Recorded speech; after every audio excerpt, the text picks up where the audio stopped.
شوف، خذها نصيحة مني وحاول تعلم. إلا ما خبروكش أو إلا ما قالوش لك فما تبقاش تسول، وكذلك إلا ما عرضوكش أو ما عرضوش عليك فما تمشيش. وفي حالة ما جاتك الدعوة متأخرة فضروري خاصك ترفض. عرفتي علاش؟ أنا غادي نقول لك علاش. لأنهم جلسوك على مقاعد وجلسوك على كراسة ديال الاحتياط منذ البداية. فهاد الحياة إما خاصك تكون أساسي أو لا ما تكونش. غادي نعاودها لك، فهاد الحياة إما أن تكون أساسيا أو لا تكون.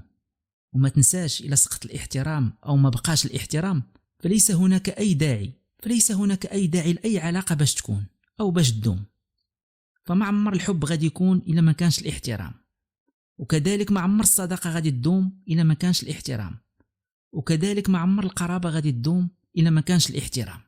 اسمعني مزيان، 3 ديال الأشياء تغيروا النظرة ديالك للحياة: المرض، الغربة، وفقدان القارب. وفاش كتمنى واحد الحاجة وكتحصل عليها راه هذا هو اللي كيتسمى القدر.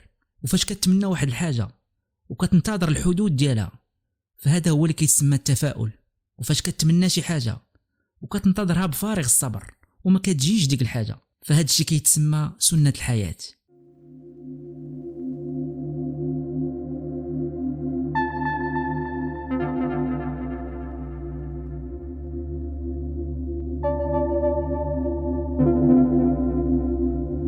حل ودنك واسمعني مزيان. عمرك ما تحزن إلا ابتعد عليك أعز صديق، وعمرك كذلك ما تحزن إلا ابتعدوا عليك أعز الأصدقاء ديالك وما وضحوش لك الأسباب علاش ابتعدوا، فهما اللي خسروك وماشي انت اللي خسرتيهم. وكذلك عمرك ما تحزن إلا اكتشفتي شي نهار أن أقرب صديق ليك أو أقرب الناس ليك خذلوك، بل حمد الله وسجد لله وركع لله لأنك عايش وانت ما عايش في دار غفلون. وعمرك تألم إلا شعرتي شي نهار أنك في واحد المحنة وأن الناس اللي دايرين بيك ما كيشعروش وما كيحسوش بيك.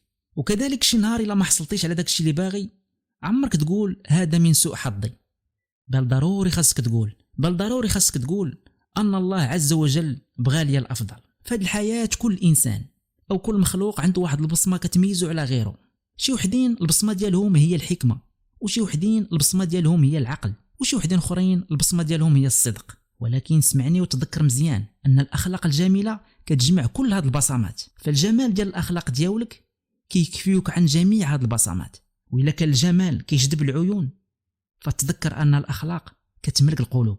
والناس راه ما كتقاسش بالعمر أو بالمال، ولكن الناس كتقاس بالطيبة ديال القلب وجمال الأخلاق ديالها. فالأخلاق هي تلك الروح اللي ما كتموتش بعد الرحيل. شحال زوين تكون غادي وسط الناس وكيفوح منك العطر ديال الأخلاق ديالك.